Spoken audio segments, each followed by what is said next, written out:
Baymaga sa mga kauturan sa tagsaka panimalay, dalayawon gid ang Ginoo sining matahom nga aga ginhatag sa aton. Salamat sa gyapon sa Ginoo sa iya kaluoy kag bugay nga nag-sustain sa aton throughout the whole week. Salamat sa provision, salamat sa kusog kag kabuhi. Sa gyapon kag salamat sa Ginoo despite nga hindi kita makatipon tingtingog pero sa tagsaka panimalay naton. I do believe makasimba kita ka makadayaw sa aton Dios nga buhi kag gamhanan, Dios nga maluluyon. Sa tanan nga mga nanay subong, Happy Mother's Day. Salamat sa Ginoo nga sa sining adlaw makahatag kita sang pasidungog sa tagsa ka iloy nga nag-atipan ka nagpalangga sa aton ng mga kabataan. Kaya na mga nanay, it's a gift for us, no? So sa sining aga, sige hapon, salamat nga makatuon kita sa pulong sa Ginoo. Magapangamuyo kita nay. Dalayawan gid ikaw gamanan kag balaan namon nga amay. Ginoo, salamat sa gyapon sa imo kaluoy kag bugay nga nag-sustain sa amon throughout the whole week. Salamat Ginoo sa guidance sa protection. Salamat sa bagong adlaw. Salamat sa kabuhi, salamat sa kusog. Pagamay isahagid ang among tagipusoon subong. Sa bugos sa kalibutan, sa tiyak Ginoo sang pandemic. Salamat Lord nga it is an opportunity sa gihapon nga nabuksan sa tagsa ka panimalay nga makasimba kami sang tingob sa imo. Sa buligi Ginoo sining aga sa amon pagtuon sa pulong mo, pahangpa kami, sanagi kami Ginoo. Kanya amon pangamuyo kag pangabay sa ngalan lamang gid ni Kristo Jesus. Amen. Ang aton nga pagatunan sa sining nga aga gintagaan ko sang title nga The 4 Essentials for Survival. Ngaman, tungod sa aton nga sitwasyon subong, di naton manigar may mga tao nga o kon panimalay nga sa isa ka adlaw kun hindi kaduha ka isa lang makakaon. So bikas nga ang tagsa ka trabaho naguntat, ang negosyo naguntat, kag amuning siling naton nga there is a battle for survival. Makasurvive hindi lamang aton kaugalingon sa pamanantag sa kapanimalay. Ano bala mga butang nga kinahanglanon agud makasurvive kita? Kung magkadto ikaw sa isa ka lugar o kung mountain climbing ka, ano ang mga butang nga dalon nimo kag himuon for you to survive nga makabalik ikaw safely. Sa bagay sa sining kalibutan sa pagpangabuhi naton, may mga butang nga dapat kinahanglanon naton nga makasurvive kita. But oftentimes, ang nagasulod lang sa una-una naton when it comes to survival, ang ginatawag naton physical nga kinahanglanon. And sometimes, nagakalipat kita. Hindi lamang physical ang kinahanglanon naton, kundi spiritual. It's all because ining lawas sa siling sa pulong sa Ginoo, pabiya kita sa atong nga lawas. And what will remain in us is our soul that will live for eternity. Nga dapat naton amo na aton tutukan. Amo nang siling Jesus Christ ang ginsulay sa desierto, siling sa yawa, men shall not live by bread alone, but by every word that comes out from God. But silingon, duha ang aton ni dapat iga-feed, pakaunon, for us to survive. So ang aton pag-istoryahan sa sining aga is the 4 essentials for survival. So nagapaninguha subong every country nga maka come up sa isa ka accurate nga medicine o kon vaccine agud lang malikawan ining balatian o kon ma-prevent nga ma-infect sa katao sang coronavirus. Ganting nga ini masolve na and many will survive, I do believe. Patandaan naton gid, we can survive physically, pero pag-abot sa tubangan sa Ginoo, it's another story when it comes to survival sa pagatubang naton sang judgment sa Ginoo. So gabay pa nga ang pulong sa Ginoo nga aton pagatun-an sini nga aga will remind us nga ang kabuhi it's not just here on earth, but there is life after death. Nga mo na dapat ang preparahan naton. No? So ano ba lang ang mga butang nga dapat himuon sa tao before kita makatubang sa hukmanan sa Ginoo that we can survive. And even sa sining kalibutan, kung ini nga mga butang nga i-embrace naton kag mangpa naton, I do believe bisan sa tunga sang kapipitan kag kabudlayan, kung ini mga butang i-apply naton, makasurvive kita, and we will live and walk with hope and joy and peace of mind. Kaya mo malan yung ginapangita sa tao mo. No? Joy, hope, peace of mind. Nag-ari karon ang apat ka butang nga aton pagatunan. First, essential. Kung sino kita essential, kinahanglanon. The four essentials for survival. Apat ka mga butang nga kinahanglanon agud makasurvive kita. Number 1, seek God. Pangitaa ang Dios. No? Siling pa, what we seek, we find. When we seek temporal things, then we will find temporal things. When we seek eternal things, then we will find eternal things. Kung mangita kita sa mga butang nga temporaryo man nga butang makita ta. Kung ang pangitaon naton butang nga eternal, makita ta man. Kung anong ginapangita ta, makita ta. Kaya ginapaningwaan ta nga makita ini. Ano bala ang ginapangita ni mo subong? May isa ka tao sa Bible nga gin-remind siya, kagin sabdong sa isa ka propeta nga si Jeremiah. Si Baruch, amo ni siya ang tawag sa iya sekretaryo ni Jeremiah. Nga si Baruch samtang gaupod sa kay Prophet Jeremiah, ang ginapangita niya hindi ang kung paano niya alagaron ng Ginoo, kundi ang mga butang nga temporaryo. Ang ginapangita niya ang mga butang nga makasatisfy siya kagalingon. No? Ano amo nang siling ni Baruch? Why are you seeking great things for yourself? Di ba mo nang ginapangita sa tao subong paano bantog, mangin manggaranon, mangin komportable. No? Kung magtanaw ka sa TV sumo sa mga commercials, ang gina-encourage is how to be look good, how to be successful. Wala sing malain sini. Pero kung dira lang masintro ang aton nga pagpangita, then there is something wrong and there is something missing and you miss the most important thing in your life. It's all because you are seeking temporal things. Sinapangita mo ang temporaryo nga butang. Kaya mo ni number 1 diri, seek God. Ang question nga apang itaon tan Dios. So because God, number 1, He has the wonderful plan sa kabuhi ng tao. Kung may tahom ka plano, mas matahom ang plano sa Ginoo. And He alone can give the things that man needs. Anong pinaka-needs ng tao? Hindi lamang temporaryo nga butang. No? Pwede nga maangkon mo ni mga pagkabutang sa kalibutan, pero tingala ka nga may ginapangita kapagid. Amo na nga kung wala pang Ginoo sa kabuhi ng tao, ang tao wala siyang pagkakontento. Puno kita sang pagkakumod, dissatisfaction, and miserably. Sabagay, kabalo ka mo, hindi budlay pangitao ng Ginoo. Ang Ginoo mismo naghambal sa pulong niya. So nga diri, sa Isaiah chapter 55, verse 6 to 7, amo ng invitation sa Ginoo, sila niya, seek the Lord while He may be found. Call upon Him while He is near.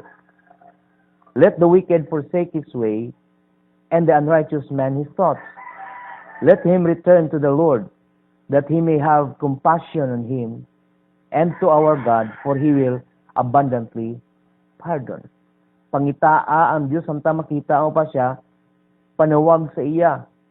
Tuguting ang malaot nga tao, isikway ang iya malain nga mga inimuan, ang hindi matarong nga tao, isikway ang iya malaot nga mga paminsaron, kamong balik sa Ginoo, kay maangkon niya ang gugma sa Diyos kag kaluoy, kay ang Ginoo gid maluluyon. Siling pagid ni Jeremiah, chapter 29, verse 13, "You will seek me and find me when you seek me with all your heart." Ano ba lang ginapangabudlayan mo kung mangita ka, bakubakuhan mo, gid? And only to found out, nga sa naangko mo na, wala mang gid sang greater satisfaction. Sila si Iban, mabudlay ba lang pangitao ng Ginoo? Hindi. Ang Ginoo gani mismo, sila, pangitaa bala ko, kaya rip ako. So, paano na itong pangitaon sila si Ginoo? Don't seek me with a half-hearted. Seek me with all your heart. Ang Ginoo taga-panago, no, He is very near to you. Siling pagani sa Psalms, God is near to those who are of a broken spirit and contrite heart. Malapit ang Diyos sa mga tao nga damo problema, buka sa mga palaligban. But silingon ang pinaka-nearest moment sa tao gali sa Ginoo kung ikaw may problema. Kita mo ng tao basta may problema, nagaman na sakit, kadasig magpalapit sa Ginoo. Pag amo na ang gusto sa Dios. Pag anong matabo kung ang tao magpangita sa Dios, siling diri sa Psalms chapter 9 verse 10. "And those who know your name put their trust in you. For you, O Lord, have not forsaken those who seek you." Imagine. Wala asang tao nga pinakamalaot sa kalibutan nga kung magpalapit ka magpangita sa Ginoo, isikway sa Ginoo. May mga tao ya kung kita magambal nga tama katiga, simula mapatay lang ko, hindi ta ka mapatawad, pero hindi amos na ang Ginoo ta. Siling pagani ni Apostol Pablo, ginpili ako sa Dios, bisan ako ang pinakamalaot sa tanan nga mga malaot. Imagine, amo na pagtulok ni Pablo. Wala niya ginbayaw yung gulingon, but in humility, siya niya, Lord, salamat gid. Nga ako amo ni kamalaot, persecutor ako, ginapapatay ko mga Christians, mga sila ni Pablo, pero ginpili mo ko. Kag sangin pangita ni Pablo ang Ginoo, no? Pagpakita ang Ginoo sa iya, kita ay dayon. Amo man sa imo. Hindi mabudlay pangitao ng Ginoo. Hindi ka magsiling nga mapatawad pa yan ako sa Ginoo. No, wala, imposible sa Dios. God can be easily found. If you seek God with all your heart, then He will not forsake you. That's the number one thing na dapat natin mangpan for survival. Pangitaan Diyos. Seek God. Then after that, what will happen kung makita mo ng Ginoo?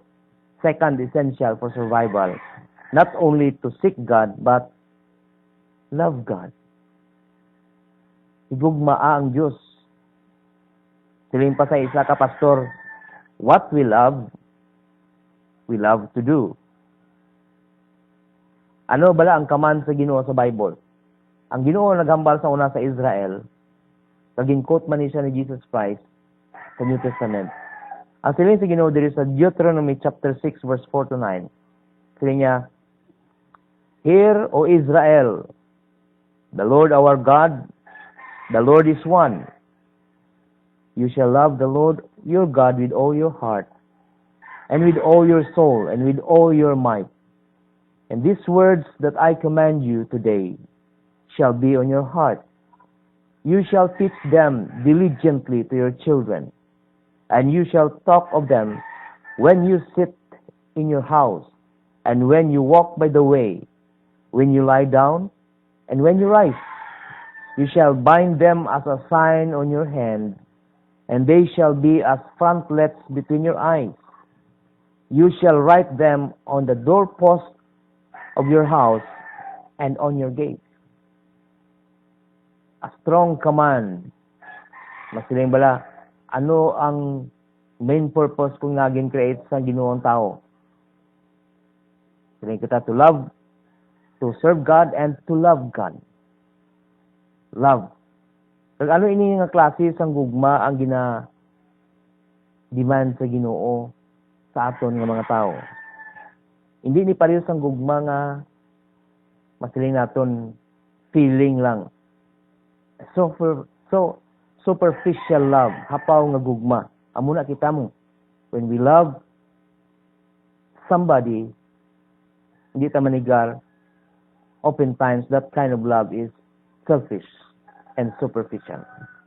makinaugalingon kag hapaw, puno sang pakuno-kuno. What does it mean to love God? Anong butsilingon ni gugmao ng Diyos? To love God is not just a part of us, but the whole of us. Ang gugma nga ginadiman sa Ginoo sa tao, hindi lang ang kabahin sang aton, kundi ang kabug-usan naton. God didn't want a word love, but a work love. A love in action. You can sing a song of love to God and live an opposite life. We cannot hide anything from God. He knows if what we say is consistent to what we think and do. You may say and sing that you love God, but He knows that you are a hypocrite. It's time for you to change and repent. Amo ni dapat ang mahigugma kita sa Ginoo. No? Hindi lang kabahin naton. Ang pahigugma sa Dios hindi lang sa pululungon kundi sa buhat. Mahapos, no?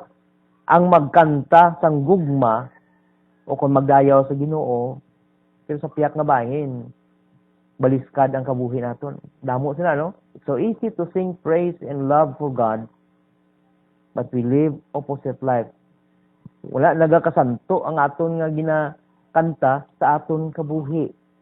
Na tandaan naton gid, hindi kita sarang makatago sa bisan anong tubangan sa Ginoo. Tubangan sa tao pwede tayo kapapretend. But in the sight of God, He sees everything.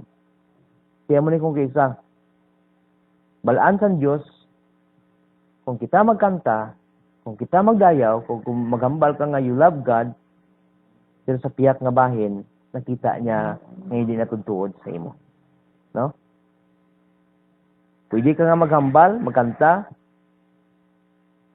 nga ginigugma mong Ginoo, pero baliskad ang imo kabuhi. Hipokrito. Anong dapat imo natin? It's time for us to repent. No? Kaya sa tagsa kabutang gali nga ginahambal naton, ang Ginoo, ang concern sa Ginoo is the heart. Kaya kung lang ginahambal ta halin sa kasing-kasing ta, hindi malayo nga mo man ang aton pagahimuon kay gakabuhi.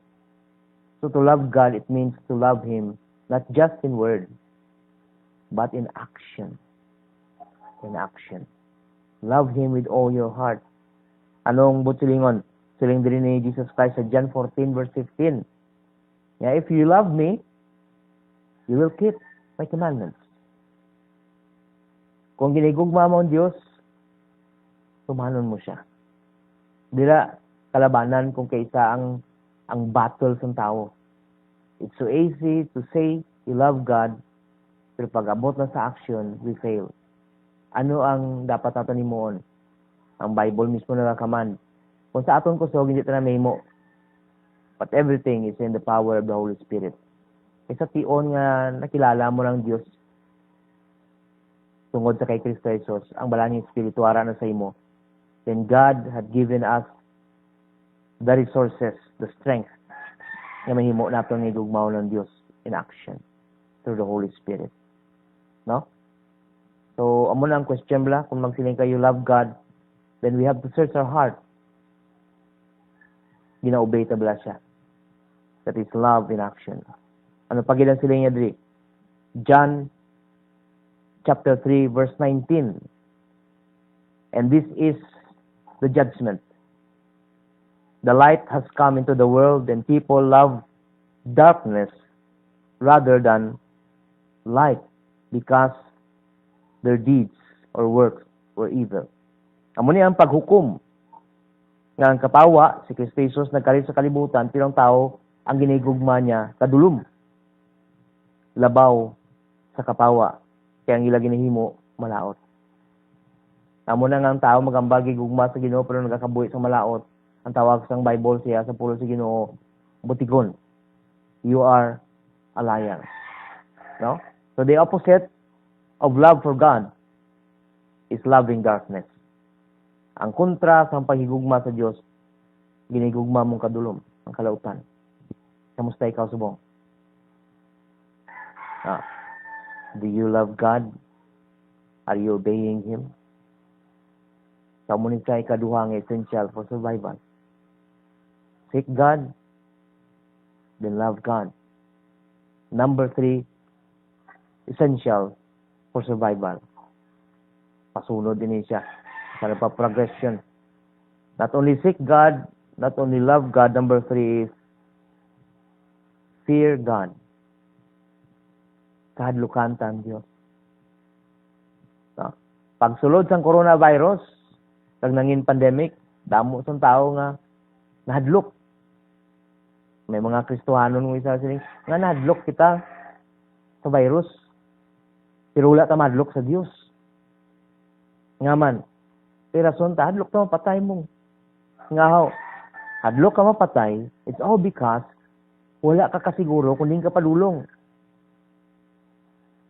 Nalipat ka gali, nang dapat kadlukan naton Dios nga ho, kay siya ang tag-iyason tanan. Kag sa katapusan ginadlaw sang kabuhi ta tubang ta sa hukman niya ta. Ako gapati, kung ikaw may kahadlok sa Dios, wala ka na kahadlukan ng iban. So dapat amo nang kahadlukan naton. Anong but silingon to fear God, no? May bad nga fear, may good man nga fear. Abi nato ng isa kung magsiling kita fear, hindi mamalain na sa, no? Now, there are bad fear and good fear. We fear many things in life. Ano ba lang mga butangin na kadlukan ng tao? Na, we are afraid to fail, adlok ta nga mga failure ta, paslawan. We are afraid to lose our loved ones, adlok ta nga mapatyan sa atong pinalangga sa kabuhi. We are afraid to leave our comfort zone. Hadlok ta magbiya sa atong lugar kung masiling ka dira na sulhay nako, taway nako da. Na we are afraid to lose our job. Muni mga tao subunok wala trabaho ti. Kay wala opisina, wala trabaho, wala ka sweldo. Mga fear na sa ano pagid. We are afraid to go to the doctor for check up. Hadlok ka may mga tao hadlok magkadtos doktor kaya hadlok balaan lang balatian. And above all, di tayo manigar, we are afraid to die. Hadlok kita mapatay. Sometimes, fear is a sign of weakness. No? Kita tuod na. Kung kaisa ang kahadlok, palatandaan sa aton kaluyahon. Wala ni pili. Igado ka manggaranon, edukado ka kag hindi edukado. Pag abot sa pagsugata sa kamatayon, nagakapugday kita. No? Sometimes, kung kaisa lang, fear is a sign of weakness, but on the other hand, it can also be a source of wisdom and strength. Sa kahadlok gali, kung gamiton natin sa eksakto ang kahadlok, kung kaisa, amo ni siyang halinan sang kaalam, kag kusog. Fear is good when it is a fear toward our God and Creator. Ang maayo nga kahadlok, kung ini nga kahadlok ta sa aton Dios kag manunuga. To fear God is to honor God and obey His command. Amo nang but silingon. Ang siling kita kahadlokan ng Dios, hindi nang managuob mangilat hadlok para dayon ko maglinog. Ang natawag nga pagkahadlok sa Dios bot silingon, ginatahod to siya kag ginatuman ang iya mga kasuguan. Siling sa Deuteronomy chapter 5 verse 29.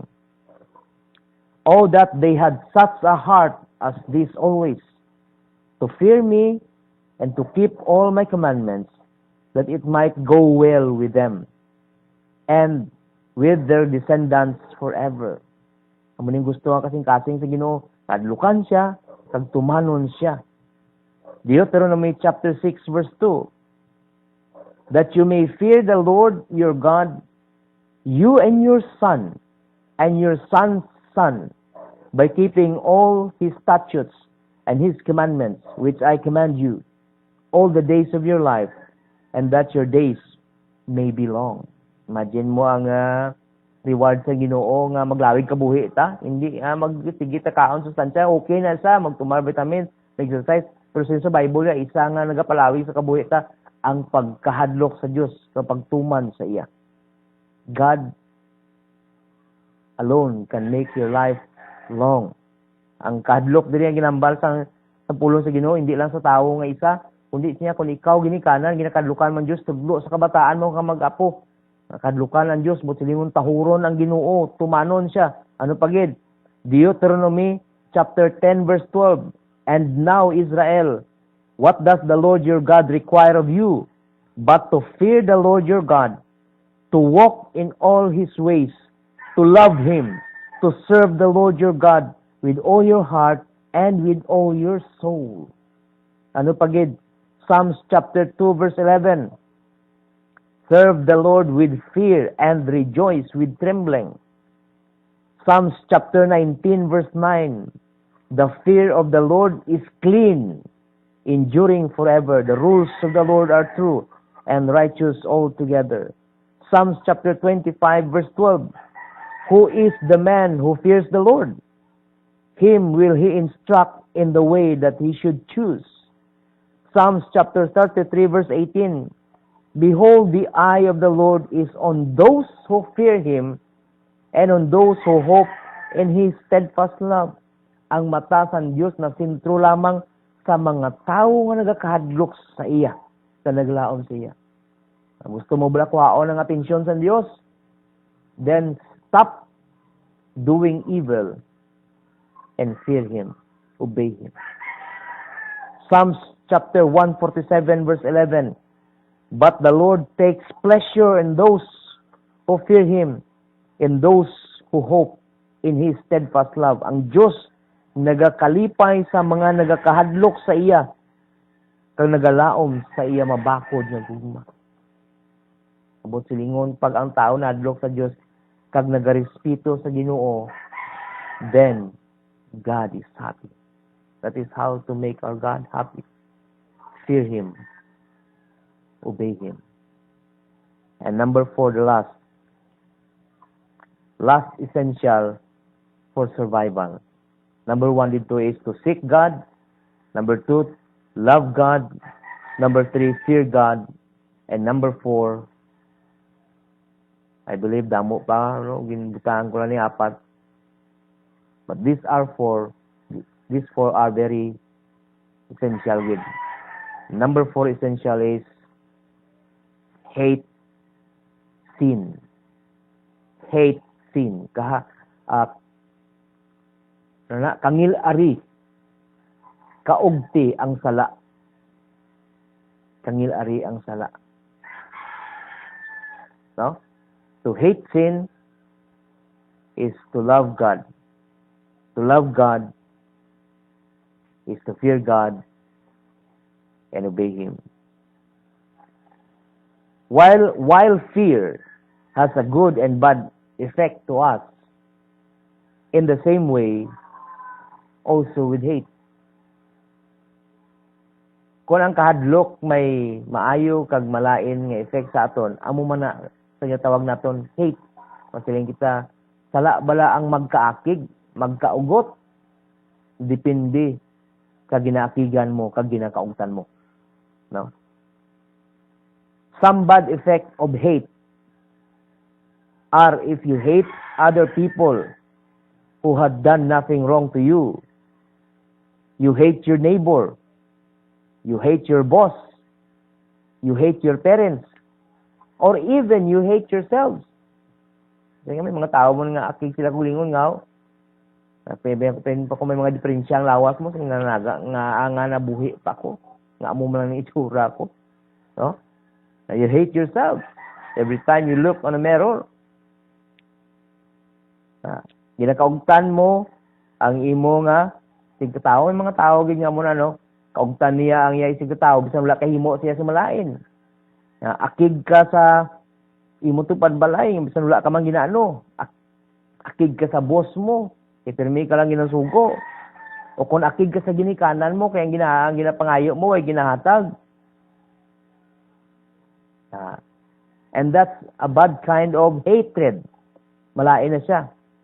Kag kung hindi kita minandamon, if we are not careful, hate will lead us to do more evil things and will sometimes result to murder and oppression. Now, kung hindi kita minandamon ang aton pagkaakig o kung pagkaugot, magadala sa aton sa paghimo pagid sa mga butang nga malaot, kag kung kaisa nagaresulta sang pagpatay kag pagpigos sang iban. Kasi, amo na siya ang resulta sang hatred.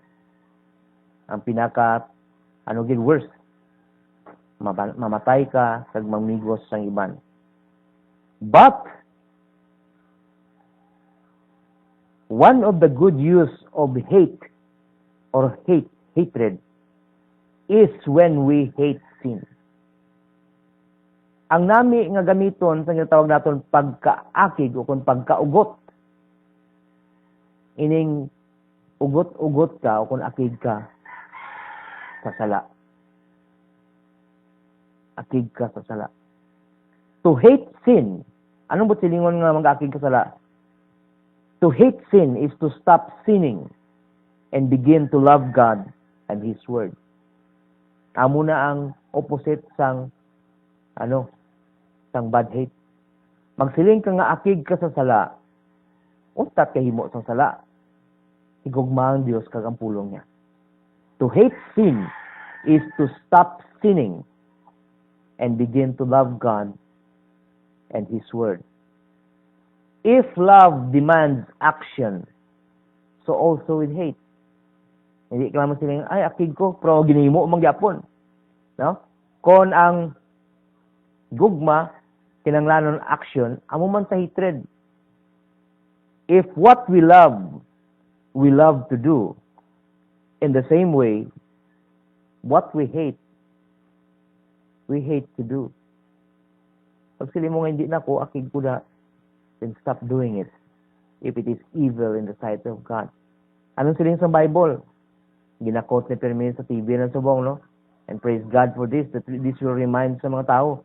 Sa 2 Chronicles 7:14, silindra, if my people who are called by my name humble themselves and pray and seek my face and turn from their wicked ways, then I will hear from heaven and will forgive their sin and heal their land. No? Paubos ka, sinisang Ginoo, kung ang akong katawan magpaubos, mga muyo, pangitaon ang akong guya, kag talikdan ang ilang malaot nga kabuhi. Kag mabatian ko sa langit, kag patawaron ko sila sa ilang mga sala, kag ayuhon ko ang ila kadutaan. Psalms chapter 5, verse 5 to 6. The boastful shall not stand before your eyes. You hate all evildoers. You destroy those who speak lies. The Lord abhors the bloodthirsty and deceitful men. No? Akig ikaw Ginoo sa nagahimo sang kalautan. You hate evil. Muning question ko sa mga tao nag-alayo bala sa COVID coronavirus. Pasiling bala sila nga hindi na ako magpakasala. Then I will stop sinning and will begin to obey God, to love God, to trust in God. Pwede nga nag-ayo ka, pero balik ka mangyapon sa kalautan mo. And that is a bad effect. Nag-remind ka na sa Ginoo, kagidugangan ay mo kabuhi. No? Psalms chapter 26, verse 4 to 5. Sili ni King David, I do not sit with men of falsehood, nor do I consort with hypocrites. I hate the assembly of evildoers, and I will not sit with the wicked. No? Akig ako sa mga pagtilipon sang kalautan, mga malaot ng mga tawo, kag hindi ako magpungko upod nila. Kamusta subong? Muna sila, sino ang imo upod pirme? Bala niya na isa ka sayings, tell me who's your friend are, and I will tell you who you are. Kung sino upod mo, amo na sa ang magaguyod sa imo, sa kabuhi. Sa either be sa maayo o kung sa malain. That's why when it comes to friends, we have to be careful of choosing good friends that will lead you to live a holy and righteous life. Hate sin. Psalms 97 verse 10. O you who love the Lord, hate evil. He preserves the lives of His saints. He delivers them from the hand of the wicked. Ikaw nga nagigugma sa Diyos, kaugti ang sala. And last verse, Proverbs 8 verse 13. The fear of the Lord is hatred of evil. Pride and arrogance and the way of evil and perverted speech I hate. Ang kahadlok sa Ginoo amo ang pagkaakig sa malaot. No? So in conclusion, you might survive from this pandemic, but in God's judgment, no one can escape. For you to survive, for us to survive, you must come humbly to God with genuine repentance. And you must seek God, love God, fear God, and hate sin. Pwede nga makasurvive ikaw sa sining pandemic, pero sa paghukom sa Diyos, hindi ka makaiskapo. Agod nga makasurvive kita, dapat ikaw magpaubos ka magpalapit sa Diyos nga may tudtuod nga paghinulsol. Kag pangitaon mo ang Diyos, sigugmaon mo ang Diyos, kahadlukan ang Diyos, kag kaugtan ang sala. Paano tanimoon? Sa gihapon, naghahangkat ako, kang Ginoo nag-invite sa imo. Wala imposible. May himo mo ni unabis, sa paghinulsol, pagkilalang ikaw makasala, hinulsolan mo sala. Pagtuuhan mo si Kristo sa imo kasing-kasing sing bugos. Ihambal mo na, ludhan mo, pangamuyuan mo. No? Sagabay pa ang Ginoo gid, magkapakamayo sa pulong. Madamo gid nga salamat, and to God be all the glory. Magapangamuyo kita. Kamay nga langit nun, salamat. Nga ikaw nga Dios namon, tama gid sa imo Ginoo ka maluluyon, kag mapinalanggaon. Masapiyak na malauton kami. Ginatag di mo sa amon Ginoo ang regalong hindi kami takos. Kabuhi sa imo anak na si Kristo Jesus. Amay, buliging ang pulong nimo subong. Magalabot gid sa kasing-kasing nga gusto nimo labuton. Buligi amay ngini nga pulong nimo sa panghangkat. Hindi magabalik sa imo Ginoo nga wala sang bunga. Ako gid nagasandig sa gahom sa imo balang espiritu. Nga ikaw sini Ginoo magabless gid sa tagsa katigipuson nga makabati sa iyong mensahe. Salamat gid pagdalayawon gid imo ngalan. Sa ngalan lamang gid ni Kristo Jesus. Amen. Saliwat mayong aga sa tanan kag malipayon nga pagpanimbahon, and to God be all the glory.